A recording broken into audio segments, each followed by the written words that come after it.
আমি রাফসান হোসেন, দশম শ্রেণী মণিপুর উচ্চ বিদ্যালয় কলেজ। আজকে আমার প্রজেক্টের নাম হচ্ছে প্রাকৃতিক দুর্যোগ ক্ষতিপূরণ ব্যবস্থা। বাংলাদেশ একটি প্রাকৃতিক দুর্যোগ প্রবণ দেশ এবং এই দেশে প্রতি বছরই বন্যা এবং ভূমিকম্পের জন্য মানুষ মারা যাচ্ছে। এবং এছাড়াও বাংলাদেশে একটি প্রচলিত দুর্ঘটনা রয়েছে, সেটি হচ্ছে অগ্নিকাণ্ড। অগ্নিকাণ্ড হওয়ার ফলে মানুষ তাদের বাসস্থান হারাচ্ছে, এছাড়াও তাদের মূল্যবান সম্পদ ক্ষতিগ্রস্ত হচ্ছে। এই সমস্যাগুলো প্রতিরোধের জন্য আজকে আমার এই উপস্থাপন করা। প্রথমত এখানে রয়েছে ভূমিকম্প হওয়ার ফলে ভূপৃষ্ঠে এক ধরনের কম্পনের সৃষ্টি হয়। এই কম্পনটি যখন সৃষ্টি হবে তখন আমাদের এই ল্যাম্পপোস্টটি আস্তে আস্তে নড়াচড়া শুরু করবে। যখন আমাদের তারটি এই কয়েলের সংস্পর্শে আসবে তখন আমাদের এই বাজারটি বেজে উঠবে। পরবর্তীতে মানুষ হচ্ছে তাদের বাসস্থান সে নিরাপদ স্থানে আশ্রয় নিতে সক্ষম হবে। পরবর্তীতে এখানে রয়েছে অগ্নিকাণ্ড হওয়ার ফলে অতিরিক্ত পরিমাণে তাপ উৎপন্ন হয় এবং এর হচ্ছে বায়ুগুলো হচ্ছে আস্তে আস্তে উপরের দিকে আসতে থাকে।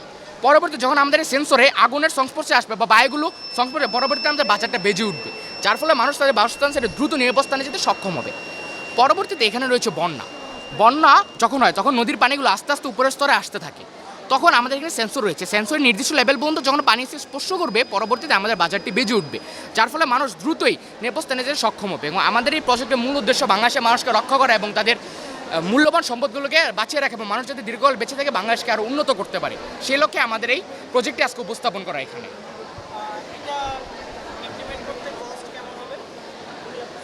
আমাদের এখন কষ্ট অনেক কম। যদি আমাদের আমাদের চেষ্টা মডার্ন কিছু করতে, তাহলে আমরা সেই অনুযায়ী আমাদের কস্ট করতে পারে।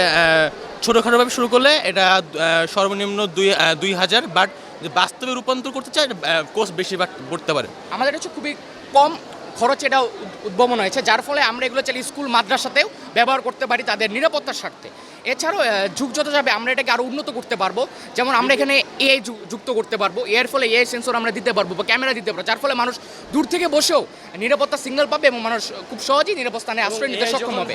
তখন আমরা মোবাইলে নোটিফিকেশন পেয়ে যাব সাথে সাথে, এবং যেহেতু আমরা এআই ইউজ করতে পারি পরবর্তী সময়ে, তো তখন আমাদের এই বন্যায় যখন যেই সিস্টেমটা বানানো হয়েছে তখন আমাদের পরিদর্শনকারী কোনো ব্যক্তি লাগবে না, অর্থাৎ তার নিরাপত্তা আমরা সৃষ্টি করতে পারবো।